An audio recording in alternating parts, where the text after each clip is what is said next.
രണ്ട് കാര്യം നമ്മളിവിടെ പറഞ്ഞു. ഒന്ന്, അള്ളാഹു മുടിയെ ബന്ധിച്ച് തല ഇങ്ങനെ തലച്ചോറ് തിളച്ചു മറിയുന്നത്, അത് ആളുകൾക്ക് മുടി കാണിച്ച് നടക്കുന്ന പെണ്ണാണ്. അവള് സൂക്ഷിക്കുക. മുടി പുറത്തിറങ്ങുമ്പോ എന്റെ മുടി കാണുന്നുണ്ടോ, ആളുകൾക്ക് ഇത് കാണാൻ അവസരമുണ്ടോ. ക്ലാസ്സിൽ ഇരിക്കാൻ നിന്റെ ക്ലാസ്മേറ്റ് നിന്നെ കന്യ പുരുഷനാണ്. നമ്മുടെ ക്ലാസ്മേറ്റ് ചങ്ങാതി ഗേൾ ഫ്രണ്ട് എന്നൊക്കെ പറയുന്നുണ്ട്. പൊന്നു സഹോദരി, അതൊക്കെ ഹറാമാണ്. നമ്മൾ കരുതുന്നുണ്ടാക്കി ഇതൊക്കെ ബോയ് ഫ്രണ്ട് അല്ലേ. ബോയ് ഫ്രണ്ട് എന്ന് പറഞ്ഞ ആങ്ങളെയാണോ? ബോയ് ഫ്രണ്ട് എന്ന് പറഞ്ഞ ഉപ്പയാണോ? ഒരു ബോയ് ഫ്രണ്ടും ഇല്ല. ഇങ്ങനെ ഒരു ബോയ് ഫ്രണ്ട് തന്നെയാണ് ഫോട്ടോ എടുക്കാൻ വേണ്ടി വിളിച്ചോണ്ട് പോയി ഓടിച്ചു കൊണ്ടുപോയത്. ഇങ്ങനെയുള്ള ബോയ് ഫ്രണ്ട് ഒന്നും ഹലാലല്ല, ഇത് ഹറാമാണ്. മുടി മറച്ചു വെക്ക. സ്കൂളിലാണെങ്കിലും ട്രെയിനിലാണെങ്കിലും ബസ്സിലാണെങ്കിലും എവിടെയാണെങ്കിലും കല്യാണ മണ്ഡപങ്ങളിലാണെങ്കിലും. രണ്ടാമത്തേത്, നാവിനെ കെട്ടിവെച്ചത് ഭർത്താവിനെ ബുദ്ധിമുട്ടിക്കുന്ന പെണ്ണാണ്. ജോലി ചെയ്ത് കഷ്ടപ്പെട്ട് വരുന്ന ഭർത്താവിന് നീ സന്തോഷം നൽകുക.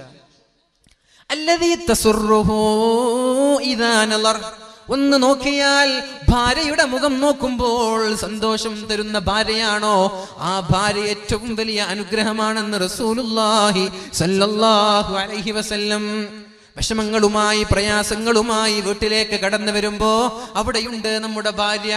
നല്ല കുളിച്ചൊരുങ്ങി നല്ല വസ്ത്രം ധരിച്ച് ഒന്ന് മുഖം നോക്കുമ്പോൾ അൽഹംദുലില്ലാഹ്, നമ്മുടെ വിഷമങ്ങളൊക്കെ പമ്പ കടന്നു, നമ്മുടെ ടെൻഷനൊക്കെ പമ്പ കടന്നു. ഭാര്യയുടെ മുഖം നോക്കുമ്പോൾ സന്തോഷം നൽകുന്ന ഭാര്യയാണോ, പൊന്നു സഹോദരി, നിനക്ക് സ്വർഗം പ്രതീക്ഷിക്കാം. അല്ലാതെ വീട്ടിലിരിക്കുമ്പോ ചീഞ്ഞുനാറിയ നൈറ്റിയും ചീഞ്ഞുനാറിയ വസ്ത്രവും പുറത്തിറങ്ങുമ്പോൾ വല്ലാത്ത ഒരു വേഷവിധാനം. നാട്ടുകാരെ കാണിക്കാനല്ല, ആൾക്കാരെ കാണിക്കാനല്ല, സ്വന്തം ഭർത്താവിന്റെ മുമ്പിൽ സൗന്ദര്യം പ്രദർശിപ്പിക്കാനാണ് പരിശുദ്ധ മതം നമ്മോട് പഠിപ്പിച്ചത്. ഇതൊക്കെ പീഡനാണോ? ഇതൊക്കെ സ്വാതന്ത്ര്യം, അവരുടെ സ്വാതന്ത്ര്യം ചോദ്യം ചെയ്യലാണോ? നമ്മുടെ ചെങ്ങമ്പുഴ പാടിയൊരു പാട്ട് ഞാൻ ഓർത്തു പോവാണ്. നാരിമാർ നാരിമാർ നാണം കുണുങ്ങികൾ, വിശ്വാവിപത്തിന്റെ നേരായ വേരുകൾ, പെണ്ണൊരുത്തിയെ പടച്ചില്ലായിരുന്നുവെങ്കിൽ വിശ്വമെന്നേ സ്വർഗമായിരുന്നേനെ. ഇത് മുസ്ലിമായ കവി പാടിയതാണോ? ചെങ്ങമ്പുഴ പാടിയ പാട്ടാണ്. എന്താണ് ഇതിന്റെ അർത്ഥം? നാരിമാർ നാരിമാർ നാണം കുണുങ്ങികൾ, വിശ്വാവിപത്തിന്റെ നാരായ വേരുകൾ.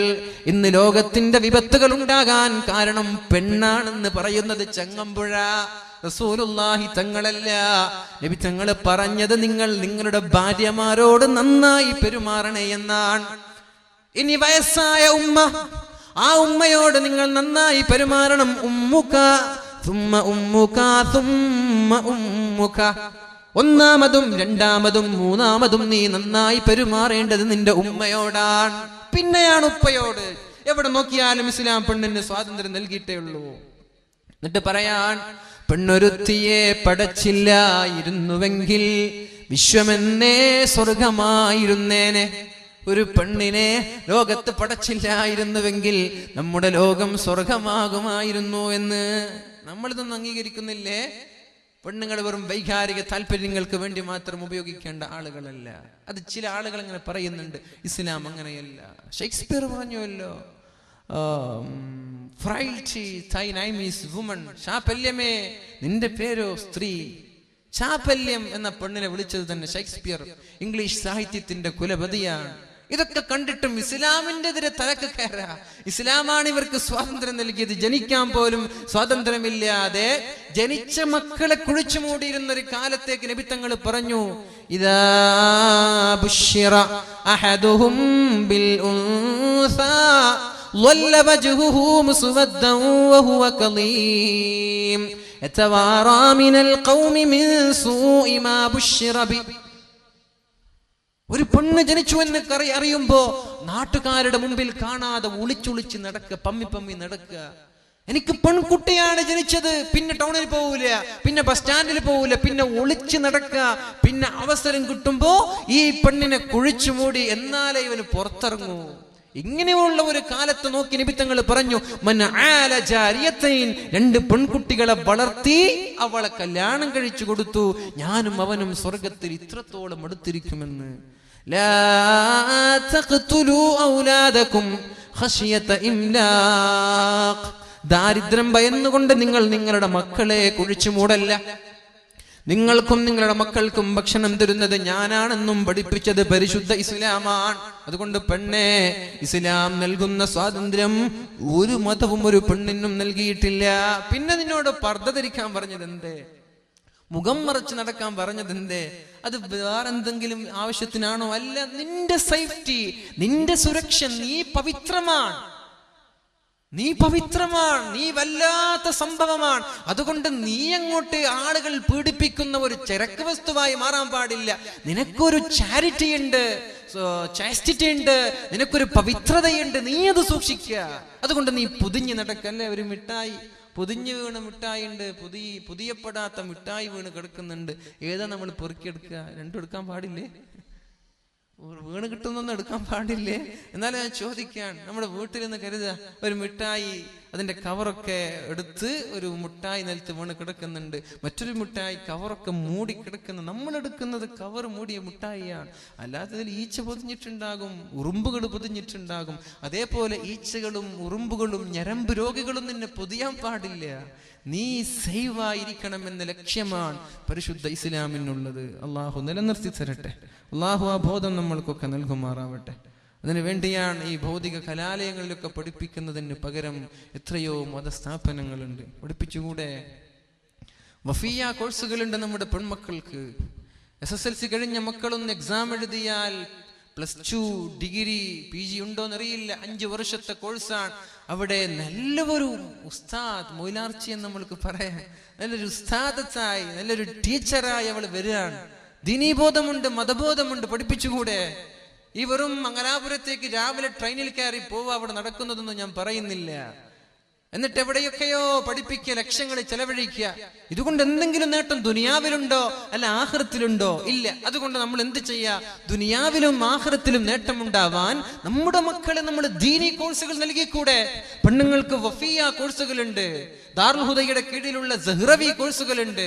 ഇവിടെയൊക്കെ പഠിപ്പിച്ചുകൂടെ? നല്ല ദീനി ബോധമുള്ള ഉസ്താദുമാരായിട്ട് മക്കൾ വരട്ടെ. മസ്അല പറയുന്ന പെണ്ണുങ്ങൾക്ക് ക്ലാസ് എടുക്കാൻ പറ്റുന്ന മക്കളായി നമ്മുടെ മക്കൾ മാറട്ടെ. ആൺമക്കളെയാണെങ്കിൽ ഹുദവി കോഴ്സുകളുണ്ട്. മാലിക് ദിനാർ ഇസ്ലാമിൽ അക്കാദമിയിൽ പഠിച്ച ആളാണ് ഞാൻ. തലങ്കരയിൽ സ്ഥിതി ചെയ്യുന്ന എൻ്റെ സുഹൃത്തുണ്ട് ഇവിടെ, ഇർഷാദ് ഹുദവി, അതേപോലെ മുഫീദ് ഹുദവി, അങ്ങനെ കുറെ ആളുകളുണ്ട് ഇവിടെ. മാലിക് ദിനാർ ഇസ്ലാമിക് അക്കാദമിയിൽ 10 വർഷം പഠിച്ചു. പിന്നെ 2 വർഷം PG പഠനത്തിന് വേണ്ടി മലപ്പുറത്ത് ചെമ്മാടിലുള്ള ദാറുൽ ഹുദ ഇസ്ലാമിക് യൂണിവേഴ്സിറ്റിയിൽ പഠിച്ച ആളുകളാണ്. പഠിപ്പിച്ചുകൂടെ നമ്മൾക്കൊക്കെ? 5 വയസ്സുള്ള കുട്ടികൾ മദ്രസ കഴിഞ്ഞാൽ അവർക്കൊന്ന് ജസ്റ്റ് ഒന്ന് ഇന്റർവ്യൂ അറ്റൻഡ് ചെയ്യാം. നമ്മൾ പാസ്സായാൽ പിന്നെ നിങ്ങൾക്ക് തലച്ചോടില്ലല്ലോ. 12 വർഷം അതങ്ങോട്ട് പോയിക്കോളും. നിങ്ങൾക്ക് എന്തെങ്കിലും തലച്ചോടുണ്ടോ? എന്തെങ്കിലും ചെലവുണ്ടോ? ഇവിടെയാണെങ്കിലോ ഒരു ഇംഗ്ലീഷ് മീഡിയം 1ാം ക്ലാസ് പഠിപ്പിക്കണമെങ്കിൽ 25,000 രൂപ വർഷത്തില്. അതും നമ്മൾ ആലോചിക്കണം. പഠിച്ചോനെ, സ്കൂളിൽ പോയിട്ട് മര്യാദയ്ക്ക് പഠിക്കുന്നുണ്ടോ? മര്യാദയ്ക്ക് തിരിച്ചു വരുമോ? അല്ലെങ്കിൽ എന്തെങ്കിലും ആക്സിഡന്റ് നടക്കുമോ? അല്ലെങ്കിൽ ആരെങ്കിലും തട്ടിക്കൊണ്ട് പോവോ? SSLC ആകുമ്പോഴേക്കും 40ഉം 50ഉമായി നമ്മുടെ സ്കൂളിന്റെ തുകകൾ. ഇതൊന്നും തലച്ചോടില്ലാതെ, ഒരു ചെലവുമില്ലാതെ ദീനും മതവും ഉൾക്കൊള്ളിച്ച് നമ്മൾക്ക് പഠിപ്പിക്കാൻ ഇംഗ്ലീഷ് ഉണ്ട്, ഉറുദു ഉണ്ട്, അറബിയുണ്ട്, മലയാളമുണ്ട്, ഡിഗ്രി ഉണ്ട്, PG ഉണ്ട്, കണക്കുകളുണ്ട്, മാത്സ് ഉണ്ട്, സയൻസ് ഉണ്ട്, കിതാബുകളുണ്ട്, ഹദീസുകളുണ്ട്, ഖുർആനുണ്ട്. പഠിപ്പിച്ചുകൂടെ? നമ്മുടെ കാലിന്റെ തുമ്പിൽ, കാലിന്റെ വിരൽ ചുവട്ടിൽ ഇഷ്ടം പോലെ കൂണുപോലെ മത ഭൗതിക സമന്വയ സ്ഥാപനങ്ങൾ മലബാർ ഇസ്ലാമിക് അക്കാദമി കോംപ്ലക്സ് ഉണ്ട് ചട്ടഞ്ചാലിൽ. ഇതൊക്കെ ഉണ്ടാകുമ്പോൾ നമ്മൾ ഇങ്ങോട്ട് ദുനിയാവിന്റെ പിന്നാലെ പോയി, ഭൗതികതയുടെ പിന്നാലെ പോയി, മക്കൾക്ക് ദീനൊന്നും തിരിഞ്ഞില്ല. പിന്നെ പൊട്ട് ധരിച്ചാൽ എന്താ, തലയിൽ തട്ടം ധരിച്ചാൽ എന്താ? ഇല്ല, അതൊന്നും കുഴപ്പമില്ല, എനിക്ക് എൻ്റെ കാമുകം മതി എന്ന് ഒളിച്ചോടി ഇല്ലെങ്കിൽ അത്ഭുതമുള്ളൂ. അതുകൊണ്ട് ഇൻഷാ അല്ലാഹ് ഇങ്ങനെയുള്ള ദീനി ബോധമുള്ള മക്കളാക്കി നമ്മുടെ മക്കളെ മാറ്റുക. മൂന്നാമതായി റസൂലുള്ളാഹി സ്വല്ലല്ലാഹു അലൈഹി വസല്ലം കാണുന്നത്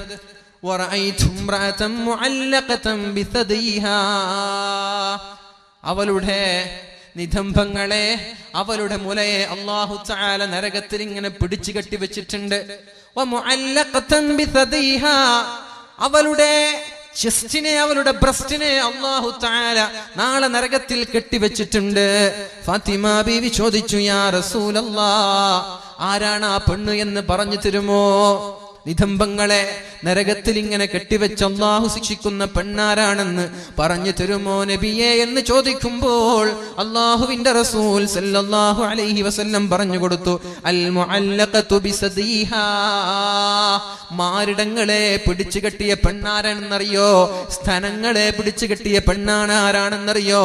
കാനത്ത് തംതനിഉ അൻ ഫിറാശി സൗജിഹാ, എന്തെങ്കിലും ചൊടിയോ ദേഷ്യമോ ദുഃഖമോ ഉണ്ടാകുമ്പോ ഭർത്താവിന്റെ ആവശ്യങ്ങൾ വീട്ടിക്കൊടുക്കാതെ ഭർത്താവിന്റെ വിരിപ്പിനെ തൊട്ട് തടയുന്ന പെണ്ണാണത്. ഭർത്താവിന്റെ ആവശ്യങ്ങളോ വാക്കുകളോ വിലകൽപ്പിക്കാതെ ഭർത്താവിനോട് പിണങ്ങി കിടന്നുറങ്ങുന്ന പെണ്ണെ, അല്ലാഹു നാളെ നിനക്കും സ്വർഗം നൽകാൻ പോകുന്നില്ല. കഴിഞ്ഞു പോയതൊക്കെ നീ മറന്നേക്ക്. അല്ലാഹുവിനോട് തൗബ ചെയ്ത് ഭർത്താവിനോട് മാപ്പ് ചോദിച്ച് മടങ്ങ്. ഇൻഷാ അല്ലാഹ് ഇനിയുള്ള കാലം ഞാൻ അങ്ങനെ ഒരു തെറ്റ് ചെയ്യില്ല, എന്റെ ഭാഗത്ത് നിന്ന് അങ്ങനെ ഒന്നും ഉണ്ടാവില്ല എന്ന് നമ്മൾക്ക് പ്രതിജ്ഞ എടുത്തുകൂടെ? ഭർത്താവിനോട് പിണങ്ങി കിടന്നുറങ്ങുന്ന പെണ്ണ്, ഭർത്താവിനോട് പിണങ്ങി സ്വന്തം വീട്ടിൽ നിന്ന് ഭർത്താവിന്റെ വീട്ടിലേക്ക് വരാതെ ആഴ്ചകളോളം മാസങ്ങളോളം സമ്മതമില്ലാതെ അവിടെ തന്നെ താമസിക്കുന്ന പെണ്ണ്, അല്ലെങ്കിൽ രണ്ടുപേരും ഒരു ബെഡിൽ തന്നെയാണ് കിടക്കുന്നത്, ഒന്നങ്ങോട്ട് നോക്കുന്നുണ്ട് മറ്റൊന്നങ്ങോട്ട് നോക്കി പിണങ്ങി കിടന്നുറങ്ങുകയാണ്.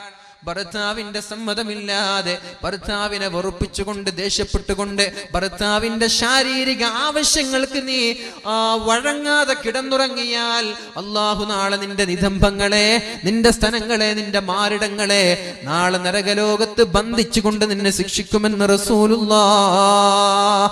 നമ്മൾ പെടരുത്, ഇങ്ങനെയുള്ള തെറ്റുകളിലോ കുറ്റങ്ങളിലോ നമ്മൾ അകപ്പെടാൻ പാടില്ല. അല്ലാഹു നമ്മൾക്ക് ബോധം നൽകട്ടെ. കഴിഞ്ഞു പോയ പാപങ്ങൾ അല്ലാഹു പുറത്തു തരുമാറാവട്ടെ. നാലാമതൊരു പെണ്ണ്, അല്ലാഹുവിന്റെ ഹബീബ് കരയാൻ. എങ്ങനെ കരയാതിരിക്കും? ഈ സംഭവങ്ങളൊക്കെ കണ്ണുകൊണ്ട് കാണാൻ. ഏതോ ഒരു പെണ്ണങ്ങോട്ട് വിളിച്ചോടുമ്പോ നമ്മുടെ മനസ്സിൽ വിഷമം വരുന്നുണ്ട്, അല്ലേ? നമ്മുടെ മക്കളല്ല, നമ്മുടെ കുടുംബമല്ല, ഒരു മുസ്ലിമായി പോയതിന്റെ പേരിൽ ഞങ്ങൾക്ക് പോലും ദുഃഖം സഹിക്കാൻ പറ്റുന്നില്ല. അങ്ങനെ ഒരു വാർത്ത ഞങ്ങൾക്ക് വായിക്കാനുള്ള ത്രാണിയില്ലാത്ത എത്രയോ ചെറുപ്പക്കാർ നമ്മുടെ കൂട്ടത്തിലുണ്ട്. അങ്ങനെ ഒരു വാർത്ത എനിക്ക് അക്കല്ല, എനിക്കത് വായിക്കാനുള്ള ചെങ്കൂറ്റമില്ല, അതിനുള്ള ത്രാണിയിൽ എനിക്ക് വിഷമമാണ്. അത് കണ്ടാ പിന്നെ എനിക്ക് 2 ദിവസം ഉറക്ക് വരൂല. എന്ത് വാർത്തയാണിത്? മറ്റൊരുത്തന്റെ കൂടെ ഒളിച്ചോടി എന്നൊരു വാർത്ത വായിക്കാൻ പോലും ധൈര്യമില്ലാത്ത ചെറുപ്പക്കാരുണ്ട്. മക്കളാണോ അല്ല, ഭാര്യയാണോ അല്ല, കുടുംബമാണോ അല്ല, ഒരു മുസ്ലിമത്തായതിന്റെ പേരിൽ എങ്കിലാ ഉമ്മയ്ക്കും ഉപ്പയ്ക്കും കുടുംബങ്ങൾക്കുള്ള വിഷമം പറയണോ? അതുകൊണ്ട് ഇൻഷാ അല്ലാഹ് നമ്മുടെ ഭാഗത്ത് നിന്ന് തെറ്റ് വരരുത്. നമ്മുടെ ഭാഗത്ത് നിന്ന് പാളിച്ചകളോ വീഴ്ചകളോ വരാൻ പാടില്ല.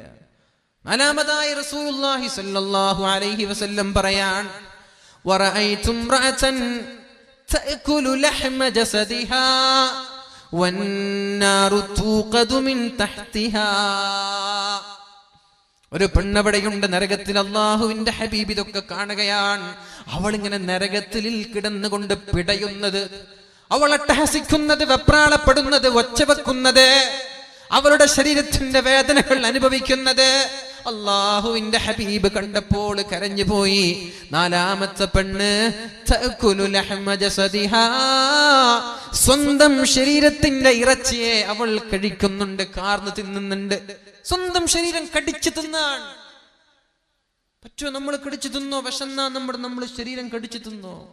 സ്വന്തം ശരീരവും ഇറച്ചിയും മാംസവും പല്ലുകൊണ്ട് കടിച്ചു കടിച്ചു തിന്നുന്നു.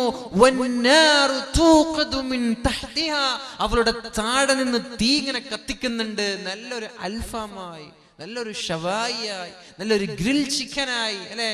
ചിക്കൻ ആവില്ലല്ലോ മനുഷ്യനല്ലേ? തീയിലിട്ടിങ്ങനെ പൊരിക്കുക, ശരീരമൊക്കെ ഇങ്ങനെ വെന്തിട്ടുണ്ട്, അതിങ്ങനെ കഴിക്കന്നെ നമ്മൾ.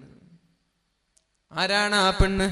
അല്ലാഹുവിന്റെ ഹബീബേ, ആ പെണ്ണ് ചെയ്ത തെറ്റ എന്താണെന്ന് പറഞ്ഞു തരുമോ? മതി, എനിക്ക് കേൾക്കാനുള്ള ത്രാണിയില്ല. ഫാത്തിമ ബീവി റളിയല്ലാഹു അൻഹ പറയാണ്, നബിയേ, ആരാണ് ആ പെണ്ണെന്നൊന്ന് പറഞ്ഞു തരുമോ?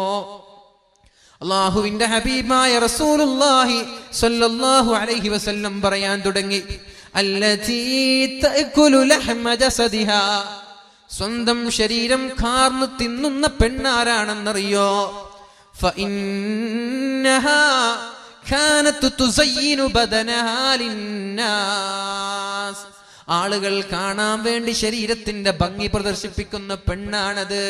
നേരത്തെ പറഞ്ഞു, വീട്ടിലിരിക്കുമ്പോൾ ചിഞ്ഞു നാറുന്ന നെറ്റിയോ ചൂരിദാറോ അത് ഇസ്തിരിട്ടിട്ടില്ല, അത് അലക്കിയിട്ടില്ല, അതിൽ സുഗന്ധം പൂശിയിട്ടില്ല. വീട്ടിലിരിക്കുമ്പോൾ എന്തൊക്കെയോ മുഷിഞ്ഞ വസ്ത്രം ധരിച്ച് എന്നാൽ അങ്ങാടിക്ക് പോവാൻ ഞാനും വരുന്നു. പിന്നെ അരമണിക്കൂർ കഴിഞ്ഞ് ഭർത്താവ് വെയിറ്റ് ചെയ്യുന്നേ. ഇവൾക്ക് കുളിക്കണം, ഡ്രസ് അയൺ ചെയ്യണം, ഫൗണ്ടേഷൻ വേണം, പൗഡർ വേണം, യാ അല്ലാഹ് ഐലൈനർ വേണം, ലിപ്സ്റ്റിക് വേണം. ഇതൊക്കെ തേച്ച് പുറത്തിറങ്ങാൻ. വീട്ടിലോ ഞാൻ നേരത്തെ പറഞ്ഞതുപോലെ എന്തിനാണത്? എന്താണ് അതിന്റെ ആവശ്യം? ആരെ കാണിക്കാനാണ്? ഭർത്താവിന്റെ മുമ്പിലല്ലേ സൗന്ദര്യം പ്രകടിപ്പിക്കേണ്ടത്? നീ അങ്ങനെ ചെയ്യുന്നുവെങ്കിൽ ജോലി കഴിഞ്ഞോ ഗൾഫിൽ നിന്നോ നാട്ടിൽ നിന്നോ ജോലി കഴിഞ്ഞ് വീട്ടിലേക്ക് ഭർത്താവ് വരുന്നു എന്നറിയുമ്പോ നിനക്ക് കുളിക്കാം, അയൺ ചെയ്ത വസ്ത്രം ധരിക്കാം, സുഗന്ധം പൂശാം, ഒരു കുഴപ്പമില്ല. നീ അങ്ങാടിക്ക് പോകുന്നു എന്ന് പറയുമ്പോൾ ഒരു പ്രത്യേകം ഒരു ചമഞ്ഞൊരുങ്ങൽ. എന്താണ് അതിന്റെ അർത്ഥം? കല്യാണത്തിന് പോകുന്നു എന്ന് പറയുമ്പോൾ പ്രത്യേകം ഒരു ചമഞ്ഞൊരുങ്ങൽ. മയ്യത്ത് കാണാൻ വേണ്ടി പോകുമ്പോൾ വരെ പൗഡർ ഇടാതെ പെണ്ണിന് പുറത്തിറങ്ങാൻ പറ്റുന്നില്ല. ഇത് നടക്കുന്നില്ലേ? ഇത് നടക്കുന്നില്ല. ഇത് ആരെ കാണിക്കാനായി ഭംഗിയാവും?